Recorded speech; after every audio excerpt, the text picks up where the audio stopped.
दोस्तों स्वागत है आपका सर्वेश्वर स्टडी चैनल पर। दोस्तों यह सर्वेश्वर स्टडी चैनल आपके भविष्य के लिए आपके साथ खड़ा हुआ है और इस सर्वेश्वर स्टडी चैनल को ज़्यादा से ज़्यादा अपने दोस्तों को शेयर भी करें। आज हम आपको कराएंगे जीके एंड जीएस, यानी कि जिसमें एक टॉपिक लिया गया है संविधान। संविधान से हम बहुत ही महत्वपूर्ण प्रश्न कराएंगे दोस्तों। ये प्रश्न कई परीक्षाओं में पूछे जाते हैं और ज़्यादा से ज़्यादा 99% परीक्षाओं में पूछे जाते हैं। और मैं आपको एक बात बता दूं, ये संविधान के बहुत ही महत्वपूर्ण प्रश्न है। कम से कम 5 से 6 नंबर के पूछे जाते हैं और यूपीएससी में क्या होता है कि इनके कम से कम 30% से लेकर के 40-50% तक क्वेश्चंस इसके आते हैं।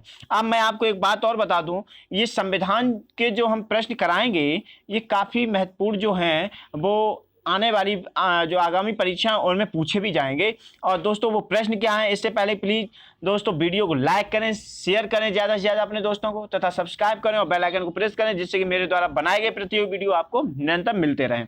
देखिएगा दोस्तों वो प्रश्न क्या है। आज हम कराने जा रहे थे संविधान। संविधान क्या है? संविधान जो है, देखिएगा यहाँ पे थोड़ा मिसप्रिंट हो गया है, ये शब्द कुछ लिखा नहीं है, यहाँ पे आप अपनी तरफ से लिख देना, मैं बोलूँगा।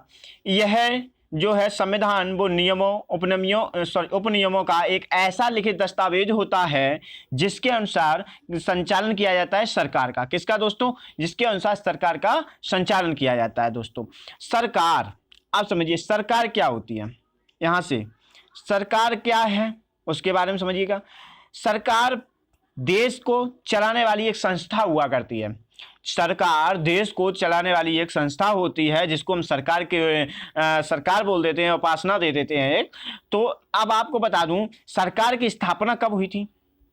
प्रश्न अगर पूछा जाए सरकार की स्थापना कब हुई थी, तो सरकार की जो स्थापना हुई थी, प्रश्न नंबर 2 देखिएगा, सरकार की स्थापना किस प्रेसिडेंसी में और किस एक्ट के अंतर्गत की गई थी।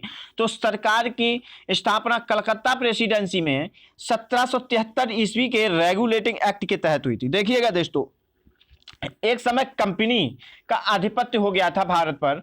जब कंपनी का आधिपत्य भारत पर हो गया तो ब्रिटेन ने सोचा ऐसे कैसे काम चलेगा कि कंपनी भारत देश को बराबर लूटती चली जा रही है और इसे भारत देश के साथ ये नाइंसाफी भी कर रही है, नाइंसाफ हो रहा था।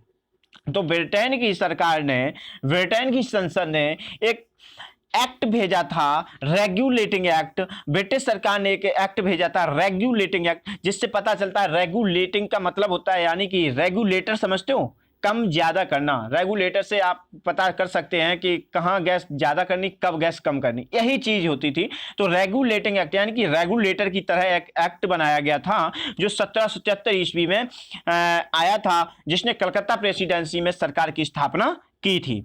अब देखिएगा दोस्तों, प्रेसिडेंसी कितनी थी? प्रेसिडेंसियां 3 थी, एक कलकत्ता थी, मद्रास थी और बंबई थी। अब देखिएगा अगला प्रश्न क्या कहा गया है। अगला प्रश्न कह रहा है कलकत्ता प्रेसिडेंसी में कितने सदस्य थे। तो दोस्तों कलकत्ता प्रेसिडेंसी में 5 सदस्य थे। एक तो स्वयं गवर्नर जनरल होते थे, दूसरे कौन थे? उनकी परिषद के 4 सदस्य हुआ करते हैं, उनकी परिषद के 4 सदस्य होते थे। अब देखिएगा यहीं पे बात, अगला प्रश्न क्या कह रहा है, कंपनी के शासन पर संसदीय नियंत्रण किस एक्ट के द्वारा स्थापित किया गया। अब देखिए वही बात कह दी गई, संसदीय नियंत्रण, यानी कि कंपनी का बाहुल्य था, कंपनी का आधिपत्य था भारत देश पर। तब क्या हुआ कि ब्रिटेन की जो संसद थी उसका नियंत्रण किस एक्ट के तहत हुआ? तो दोस्तों रेगुलेटिंग एक्ट के तहत हुआ। रेगुलेटिंग एक्ट कब पारित हुआ या कब आया था? तो 1773 में आया था। अब देखिएगा अगला प्रश्न क्या कह रहा है। अगला प्रश्न 5वां देखिए, 5वां प्रश्न कह रहा है किस एक्ट के तहत बंगाल के गवर्नर को तीनों प्रेसिडेंसियों का गवर्नर जनरल बनाया गया। दोस्तों इसे भी रेगुलेटिंग एक्ट के तहत बनाया गया था, रेगुलेटिंग एक्ट के तहत बनाया था। यानी कि जो बंगाल का गवर्नर हुआ करता था उसे तीनों प्रेसिडेंसियों का गवर्नर जनरल बना दिया गया। कौन सी तीनों प्रेसिडेंसियां थी? मैंने जस्ट अभी देखिएगा पहले दूसरे प्रश्न में कराया था, कलकत्ता, मद्रास और बंबई। ये तीनों प्रेसिडेंसियों का बंगाल के गवर्नर को गवर्नर जनरल की उपाधि दे दी गई या बना दिया गया। अब देखिए क्या अगला प्रश्न क्या है। अगले प्रश्न को देखिए, प्रश्न नंबर 6, किस एक्ट के द्वारा भारत में कंपनी के शासन हेतु पहली बार एक लिखित संविधान प्रस्तुत किया गया।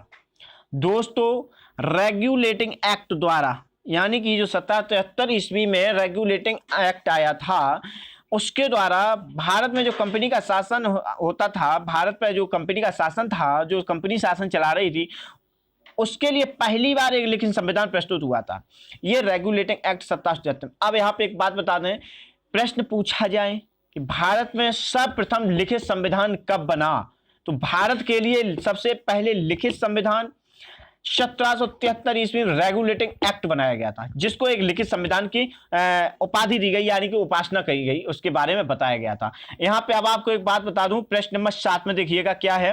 प्रश्न नंबर 7 है, कलकत्ता में सुप्रीम कोर्ट की स्थापना कब की गई, तो सन 1774 ईस्वी में की गई। ये रेगुलेटिंग एक्ट 1773 ईस्वी के तहत की गई। कलकत्ता में जो सुप्रीम कोर्ट की स्थापना हुई थी, ये संसद यानी कि ब्रिटेन के संसद ने सुप्रीम कोर्ट की स्थापना की थी भारत देश में, कलकत्ता में। तो ये 1774 ईस्वी में 1773 के रेगुलेटिंग एक्ट के तहत की गई थी। इसके अंतर्गत 3 प्रेसिडेंसियां शामिल हुई थी, यानी कि 3 कोर्ट बनाए गए थे। एक सुप्रीम कोर्ट बना दिया गया था कलकत्ता का, उस समय कलकत्ता था, आज के समय में कोलकाता हो गया। उस समय कलकत्ता था और आज के समय हम कोलकाता बोलते हैं, लेकिन जब भी प्रश्न आता है तो कलकत्ता के रूप में ही आता है, लेकिन यदि आज के समय यदि कोई प्रश्न आता है तो कोलकाता के रूप में आएगा। समझ गए। यहाँ पे आप बात बता दूं, जो इसमें कलकत्ता सुप्रीम कोर्ट के अंतर्गत जो प्रेसिडेंसियां आती थी, वो 3 प्रेसिडेंसियां थी। कौन कौन सी थी? बंगाल, बिहार और उड़ीसा। बंगाल, बिहार और उड़ीसा। अब देखिएगा प्रश्न नंबर 8 क्या कह रहा है। प्रश्न नंबर 8 कह रहा है जो प्रश्न नंबर 8 था, कलकत्ता सुप्रीम कोर्ट में प्रथम मुख्य न्यायाधीश किसे नियुक्त किया गया था? तो जो कलकत्ता सुप्रीम कोर्ट में प्रथम मुख्य न्यायाधीश था वो सर एलिजाह इम्फे थे। कौन थे दोस्तों? Sir Elijah Impey. ये एलिजाबेथ के भाई थे, ये एलिजाबेथ के भाई थे। अब यहां पे देखिएगा 3 अन्य न्यायाधीश भी हुए, क्योंकि सुप्रीम कोर्ट मुख्य न्यायाधीश तो सर एलिजाह इम्फे हो गए, लेकिन 3 अन्य न्यायाधीश हुए। वो 3 अन्य न्यायाधीश थे चैम्बर्स, लेमेनेस्टर और हाइड। हाइड माने छिपना, ये थे। अब देखिएगा दोस्तों प्रश्न नंबर 9 क्या है। प्रश्न नंबर 9 पूछ रहा है आपको, रेगुलेटिंग एक्ट 1773 के तहत बनने वाले बंगाल के प्रथम गवर्नर जनरल कौन थे? ये मोस्ट इंपोर्टेंट प्रश्न है। देखिएगा दोस्तों, मोस्ट इंपोर्टेंट प्रश्न है। रेगुलेटिंग एक्ट 1773 के तहत बनने वाले बंगाल के प्रथम गवर्नर जनरल कौन थे? तो Lord Warren Hastings. Lord Warren Hastings पहले गवर्नर जनरल थे। या ऐसे भी देखो, बात यही कहेगा कि बंगाल के प्रथम गवर्नर जनरल कौन थे, तो लॉर्ड वारेन हेस्टिंग्स थे। अब प्रश्न नंबर 10 देखिए क्या कह रहा है। प्रश्न नंबर 10 पूछ रहा है आपको, किस एक्ट के तहत कंपनी के कर्मचारियों को निजी व्यापार व भारतीय लोगों से उपहार या रिश्वत लेने को प्रतिबंधित कर दिया गया था? तो ये रेगुलेटिंग एक्ट के तहत। रेगुलेटिंग एक्ट कब आया था? 1773 में। आपको एक बात बता दूं, एक जब कंपनी का बाहुल्य था, कंपनी का अधिकार था, उस समय एक काम होता था, कंपनी के जो कर्मचारी होते थे वो अपने निजी व्यापार करते थे।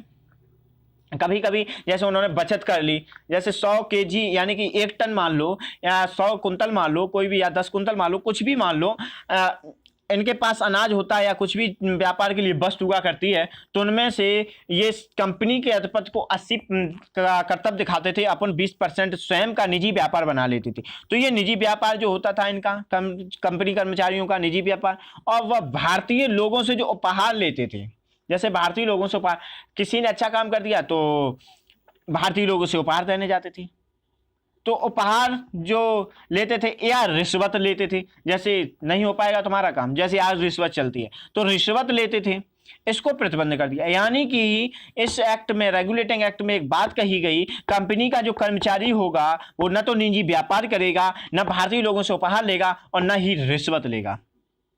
अब देखिएगा दोस्तों अगला प्रश्न क्या कह रहा है। प्रश्न नंबर 11 पे देखिए क्या कह रहा है।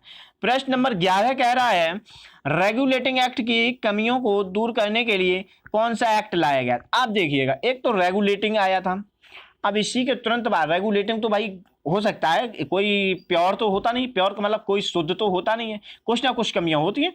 जो रेगुलेटिंग एक्ट में कमियां रह गई थी, उन कमियों को दूर करने के लिए एक एक्ट लाया गया था, एक्ट ऑफ सेटलमेंट।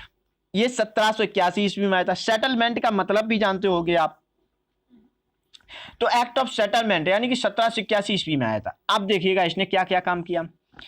प्रश्न नंबर 12 क्या कह रहा है उसे देखिए। प्रश्न नंबर 12 कह रहा है किस एक्ट के तहत गवर्नर जनरल की परिषद तथा सर्वोच्च न्यायालय के बीच के संबंधों का सीमांकन करना था। यानी कि कौन सा एक्ट था जिसके तहत गवर्नर जनरल की जो परिषद हुआ करती है वह और सर्वोच्च न्यायालय के बीच के संबंधों को सीमांकन यानी कि सीमा में कौन बांधता है, कौन सा एक्ट मानता था? तो दोस्तों एक्ट ऑफ सेटलमेंट के तहत 1781 यानी कि एक्ट ऑफ सेटलमेंट के तहत गवर्नर जनरल की परिषद और सर्वोच्च न्यायालय के बीच के संबंधों को सीमांकन में किया गया। यानी कि गवर्नर जनरल की जो परिषद होती है वो कितने काम कर सकती है और सर्वोच्च न्यायालय के बीच जो सर्वोच्च न्यायालय होता है वो क्या काम कर सकता है, इन दोनों की सीमाओं को बांध दिया गया था, एक दूसरे की सीमाओं को अंकन कर दिया गया था, यानी कि सीमांकन कर दिया गया था। अब देखिएगा प्रश्न नंबर 13 क्या कह रहा है दोस्तों। प्रश्न नंबर 13 कह रहा है कि किस एक्ट के तहत कलकत्ता की सरकार को बंगाल, बिहार और उड़ीसा के लिए भी विधि बनाने का प्राधिकार प्रदान किया गया?